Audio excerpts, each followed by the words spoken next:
Halo semuanya, salam dari kami Bintang Mulia Homeschooling. Anda saat ini sedang menyaksikan video yang sering kita upload tiap minggunya untuk channel Bintang Mulia Homeschooling. Perkenalkan, Bintang Mulia Homeschooling ini adalah bintang mulia yang bergerak dalam lembaga pendidikan. Kami memberikan layanan homeschooling online untuk seluruh siswa yang ada di pelosok Indonesia dan juga warga negara Indonesia yang ada di luar negeri. Ya, sudah banyak yang mereka menggunakan layanan kami. Cek di website www.bintangmulia.org untuk mendapatkan informasi yang secara akurat detail tentang kami. Ya, kami mendukung semua kreativitas pembelajaran.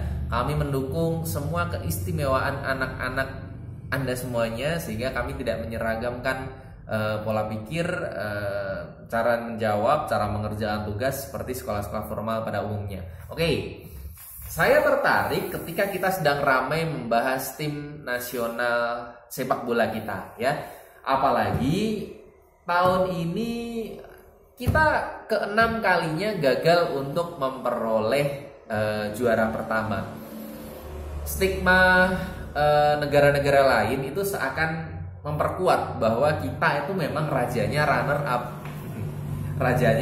up. Jadi ketika sudah mau masuk ke final, pasti nanti ya ada aja gitu ya yang nanti pasti akan membuat kita masuk di urutan kedua. Tapi terlepas dari hal itu, memang ya kita akui kemarin permainan lawan itu memang ya luar biasa, khususnya di leg yang pertama. Kualitas mereka bagus ya di final, sehingga memang ya tim kita cukup harus banyak berlatih kembali untuk mengasah strategi bermainnya. Oke, yang pengen saya bahas bukan tentang bolanya, tapi ada sesuatu yang memang kita temukan dan itu sering kita dengar berulang-ulang, khususnya dari paparan berita. Kita sering mendengar bahwa ternyata kesuksesan para pemain ini ya, ketika mereka sudah masuk di timnas, itu ternyata nggak langsung moncer gitu aja. Tidak serta-merta mereka itu dari orang tua keluarga yang kaya ikut kursus sepak bola naik ke timnas. Nggak gitu ternyata. Banyak ternyata di antara mereka itu sebetulnya adalah menantang, kalau saya sebut ya, itu dia kayak menantang masa depan gitu loh. Kenapa?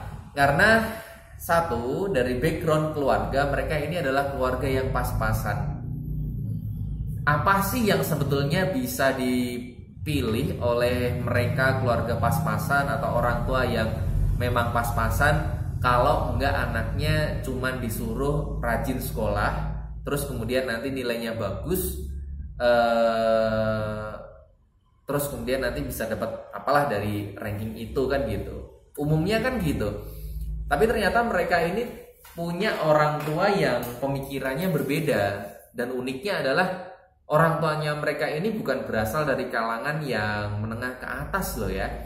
Tapi justru malah orang tua yang biasa-biasa aja, tapi mau dan berani untuk ngikutin bakat dan minatnya si anak-anak ini. Pernah bayangin nggak kalau misal ya, sebut saja siapa salah satu main gitu ya. Misal dia kok ternyata bilang, "Pak, saya itu suka sepak bola, boleh saya ikut kursus sepak bola?" Ternyata orang tuanya ngamuk-ngamuk. "Mau jadi apa kamu main bola?" Kan gitu. Nah, itu yang terjadi pada si Cristiano Ronaldo, digituin sama gurunya. Tapi ternyata sekarang luar biasa kan, dari bola dia bisa dapat segalanya. Nah, itu yang saya maksud. Sebetulnya terkadang itu kalau dengan status sosial kita yang memang kompleks, ternyata pikiran kita itu juga ternyata terlalu kompleks gitu loh. Sebetulnya teori pembelajaran, rumusnya itu dia sudah pakem mengatakan seperti ini.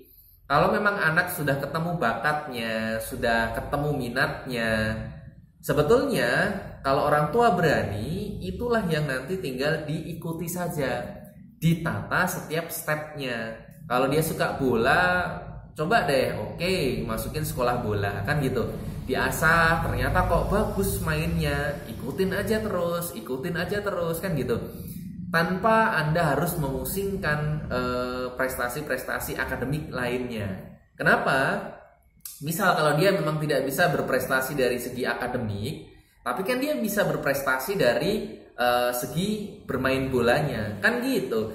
anak ini nggak bisa semuanya disamakan ya. Anak ini tidak bisa semuanya harus ranking di akademiknya semuanya, itu nggak bisa.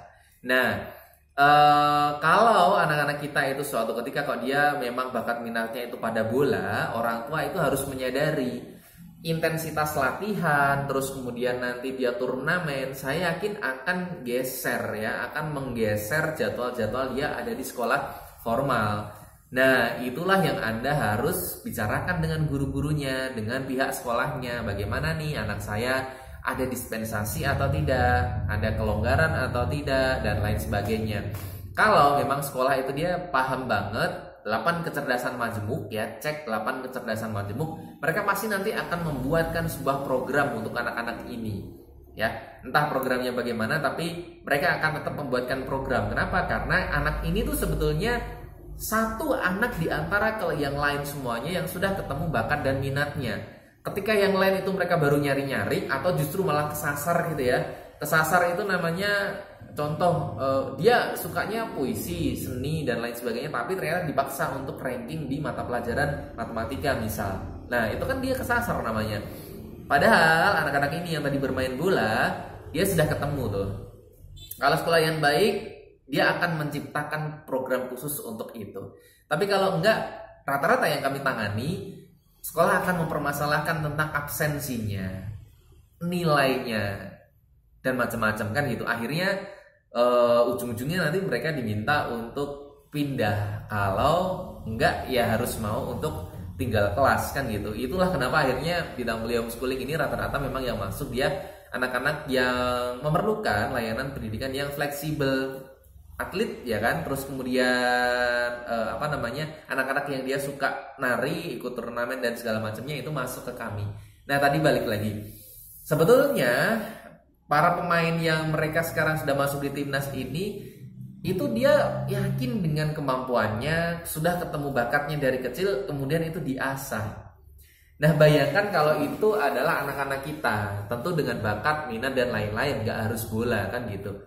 Mereka sebetulnya tidak perlu menghabiskan masa 12 tahun untuk sekolah dan mempelajari yang bukan minat dan bakatnya. Sebetulnya gitu. Bayangkan kalau anak Anda itu suka ngelukis dan katakanlah aja lulus SD gitu ya. 6 tahun pendidikan terakhirnya, artinya SMP dan SMA, ternyata dia itu menekuni lukisnya dengan sungguh-sungguh. Saya yakin 6 tahun itu bukan waktu yang percuma. Dia pasti dalam kurun waktu 6 tahun setara lulus SMA pasti sudah jadi pelukis yang memang bisa diperhitungkan. Sudah bukan lagi pelukis amatir. Terkadang kan yang terjadi seperti ini. SD, SMP, SMA itu ngikutin kurikulum nasional, artinya dia sibuk belajar, ngejar les sana sini, ngejar KKM, kan gitu. Tapi setelah dia kuliah, waktunya dia agak fleksibel. Terus kemudian anggap saja ini mata kuliahnya, jurusannya itu adalah sesuatu yang memang sudah dia pilih, artinya dia lumayan suka untuk masuk ke sana, kan gitu. Karena sudah punya beberapa waktu luang, usia juga sudah dewasa, pergaulan itu juga sudah meluas, dia akan mengasah bakat minatnya itu di situ. Padahal itu usia-usia yang telat loh kalau saya mengatakan. SD harusnya itu sudah mulai untuk mencari bakat dan minatnya. SMP itu harusnya sudah mulai mencoba-coba. Karena bakat minat ini dia karakteristiknya unik. Kadang dia ada bosannya, kadang dia juga ada salahnya, nggak cocoknya kan gitu. Jadi harus trial and error. Anak saya cocok yang mana nih? Dia suka nyaman yang mana kan gitu. Dia akan ngembang terus. Katakanlah 2 tahun pertama di SMP dia mencari gitu kan. SMP jenjang terakhir itu nanti dia sudah menemukan. SMA sebenarnya tinggal mengasah. Fokus terus jadi sesuatu yang profesional. Kuliah nanti tinggal lanjut. Karir dari sana malah justru. Kan gitu. Nah oke, ini saya rasa kok jadi pertimbangan bagi ayah dan bunda semuanya. Coba kembali dipikir deh, anaknya itu kira-kira masuk di kategori yang mana. Kalau memang akademis, ikuti dia di akademisnya. Kalau ternyata ada di hal-hal yang lain, kinestetik, gerak, terus kemudian verbal tadi ya, numerasi dan lain-lain, coba deh, saya minta tolong banget itu diikutin ya. Kenapa saya bilang seperti ini? Karena teman-teman kami, keluarga yang ada di bidang kuliah homeschooling ini ternyata awalnya juga mereka menempuh jalur yang berliku ya. anak-anaknya suka gambar tapi ternyata di sekolah formalnya dia dimarahin terus karena buku-bukunya coret-coretan, padahal gambar-gambarnya dia bagus kan gitu. Nah akhirnya mereka masuk ke sini, terus kemudian sekolah fleksibel tadi ya, dia di luar itu nanti mengasah seni lukisnya kan gitu. Itu sedikit cerita ayah dan bunda semuanya. Moga-moga pesan moral yang terkandung dari pemain timnas ini bisa nyampe di hati Anda. Saya kepengen nanti Indonesia itu maju bukan karena anak-anak dipaksa seragam untuk jadi kurikulum yang sama, tapi justru malah mereka itu bisa berkembang dari keunikannya mereka masing-masing ya. Itu. Kita tunggu nanti di tahun 2022 ini katanya kurikulum akan berubah menuju ke sekolah merdeka, belajar yang merdeka. Coba kita tunggu nanti bagaimana gebrakannya. Moga-moga kita bisa ikut untuk mensukseskan lah kurikulum yang lama ini nanti kita rubah. Terima kasih.